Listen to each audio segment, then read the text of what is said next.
Hello, everybody. It's Miracle Mom and It's Michael. Miracle Mom and Michael. I just said that, Mom. You're cutting me off. It's redundant. Sorry. No, don't be sorry. Um,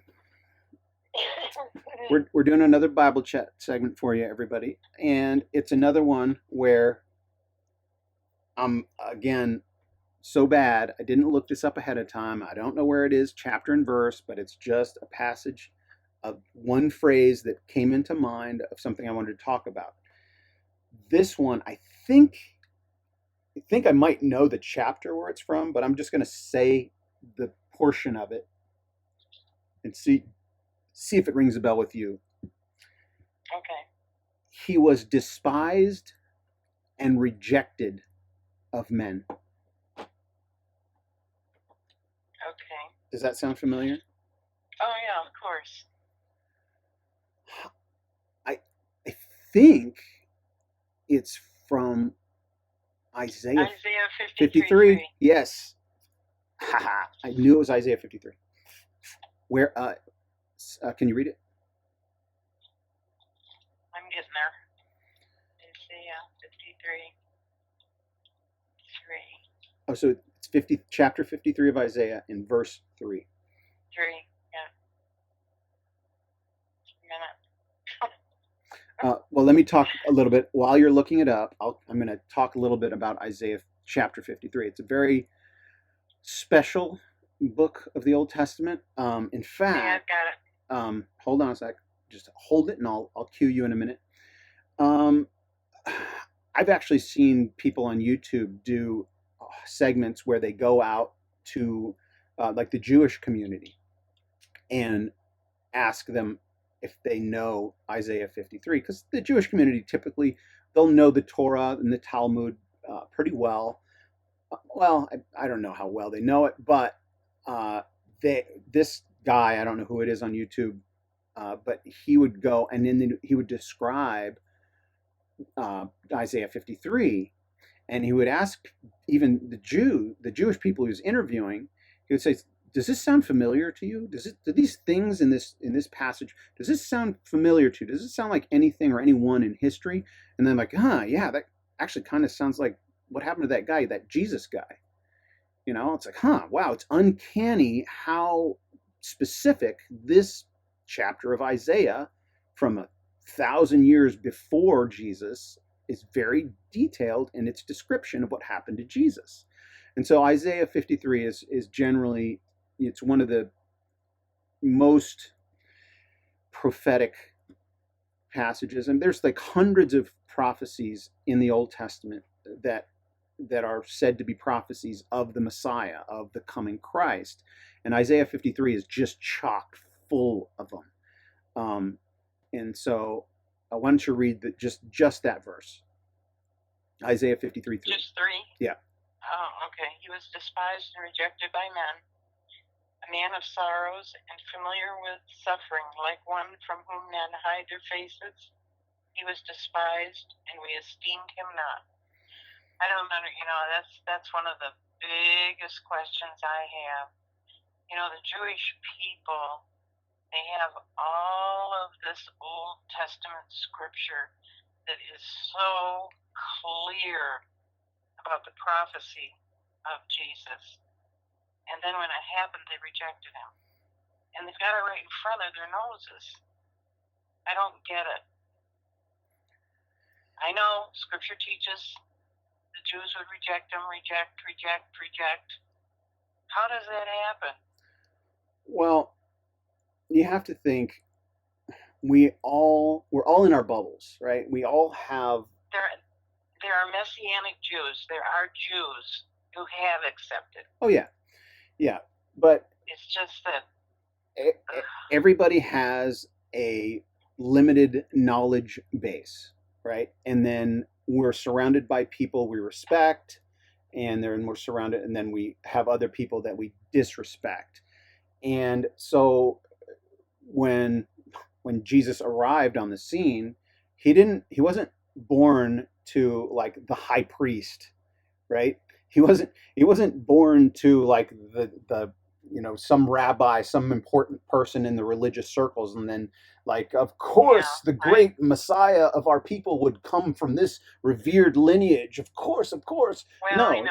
he was just born. They were thinking a king, with wealth and riches and all that junk.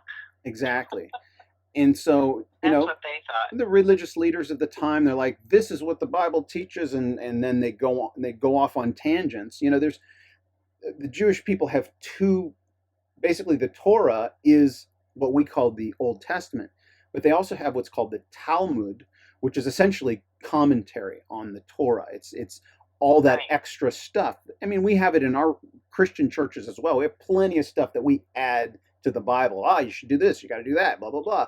And so the Torah and the Talmud is kind of, and then some people get caught up into the liturgies and the rituals of the Talmud rather than focusing on what exactly was prophesied. And so I'm not excusing people for rejecting Jesus, but once you face those truths, you are accountable for what you do with it. And so that's all tangential to what I wanted to talk about. That notion of being despised and rejected.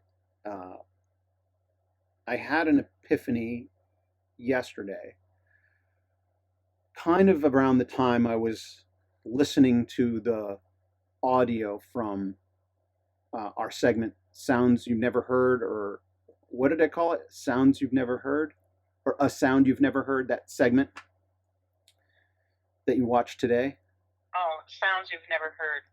Sounds You've Never Heard. So this epiphany occurred to me around that time. So that little voice, that little boy, that only begotten son of mine. Right? I have an only begotten. I have one son. And so precious to hear that, just that joy, that innocence in that audio. Now he's a teenager. And he despises me. Oh, no. To be fair, all teenagers despise their parents in some regard, okay? So it's not like he can't stand the sight of me. But, you feel that in their reactions, hey, you have innocent, good ideas. Hey, why don't we do this? And they scowl and you, why would I do that? They just... Oh, I still get that from someone. We'll not go on that. Not a teenager. Oh, yeah, right. But that feeling of being despised, that's one thing, right? Maybe not everybody's experienced being despised, but it's not a good feeling. It's one of the worst feelings. No, it's not. It's one of the worst feelings there are. But being despised, not just being despised, but being despised by someone you love more than life itself. Oh, yeah.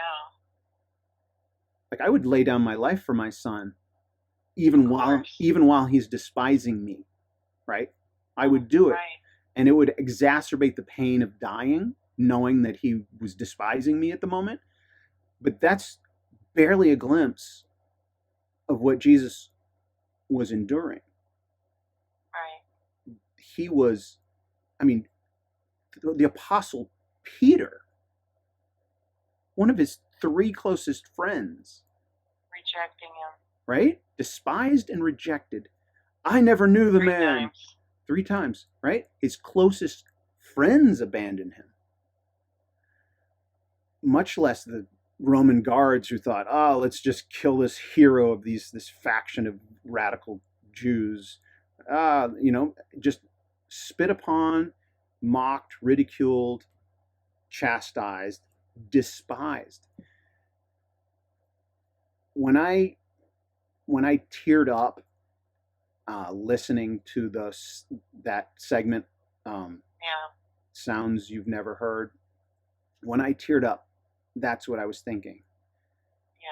That child, that funny, innocent little child that I loved dearly, rejecting me. He has no idea. And that's barely a glimpse of what Jesus endured. Yeah. All right, let's cut this one short, Mom. Do you have any final thoughts? I do. I have a final thought. All right. On this one. Lay it on me. Okay, here it comes. Preach all you can, and if necessary, use words. Oh, that's a good one. Say it again. Say it again. Preach all you can, and if necessary, use words. Cut. I cut. I have it written in my Bible. Yeah, I remember hearing that somewhere. That's good.